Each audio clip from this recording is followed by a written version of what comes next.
क्या आप जानते हैं कि ब्रह्मा, विष्णु, महेश आखिर ये है कौन?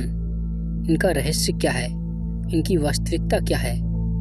क्या इन तीनों की शक्ति से ही ये सारा संसार, पूरा ब्रह्मांड चल रहा है?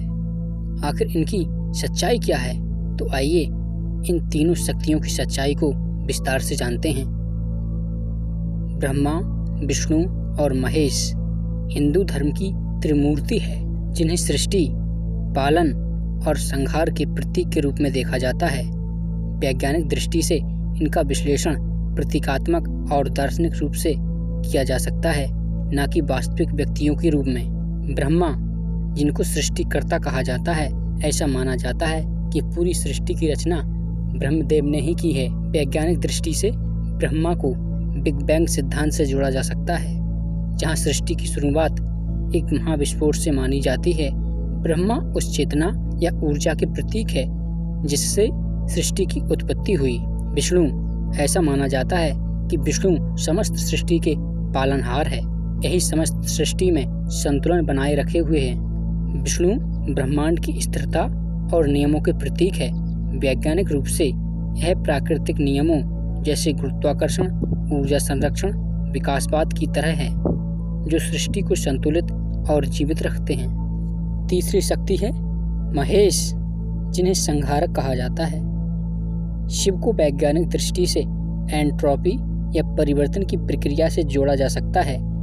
हर चीज का अंत निश्चित है, यह प्राकृतिक चक्र का हिस्सा है। शिव केवल विनाश नहीं, बल्कि पुनर्निर्माण के आरंभ का प्रतीक है। जैसे पुराना तारा नष्ट होता है और न्यूट्रॉन स्टार या ब्लैक होल बनता है। आइए अब त्रिमूर्ति को और गहराई से आधुनिक वैज्ञानिक सिद्धांत से जोड़कर समझते हैं। वैज्ञानिक तुल्यता, बिग बैंग थ्योरी। ब्रह्मा को वह चेतना या ऊर्जा माना जा सकता है जिससे संपूर्ण ब्रह्मांड उत्पन्न हुआ। बिग बैंग थ्योरी कहती है कि लगभग 13.8 अरब वर्ष पहले एक अत्यधिक सघन और गर्म बिंदु से अचानक विस्फोट हुआ और समय, स्थान, ऊर्जा तथा पदार्थ की उत्पत्ति हुई।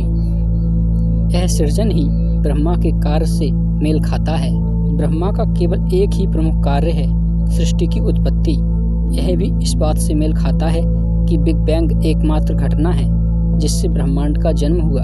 विष्णु, पालन और संतुलन की शक्ति।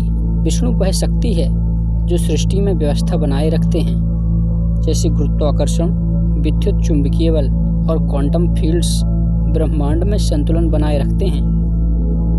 विष्णु के 10 अवतार मत्स्य, कूर्म, वराह, नरसिंह, वामन, परशुराम, राम, कृष्ण, बुद्ध, कल्कि को डार्विन के विकासवाद से जोड़ा गया है, यानी जल से भूमि पर फिर मनुष्य तक का क्रमिक विकास। विष्णु के ये अवतार दर्शाते हैं जैसे जैसे परिस्थितियां बदलती हैं, ब्रह्मांड या जीवन स्वयं को संतुलित करने के लिए नया रूप लेता है। शिव, संहार और पुनर्जन्म का चक्र। वैज्ञानिक तुल्यता, एंट्रोपी, पुनरावृत्ति और परिवर्तन के सिद्धांत।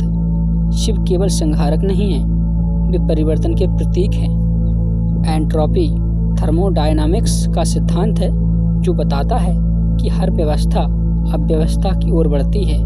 शिव इस प्रक्रिया के प्रतीक है। शिव का तांडव नृत्य सृष्टि, स्थिति और संहार का नृत्य है। यह प्रकृति के निरंतर बदलाव को दर्शाता है। ब्लैक होल, सुपरनोवा या यहाँ तक कि ब्रह्मांड की संभावित समाप्ति सब शिव की ऊर्जा से जुड़ी समझी जा सकती है।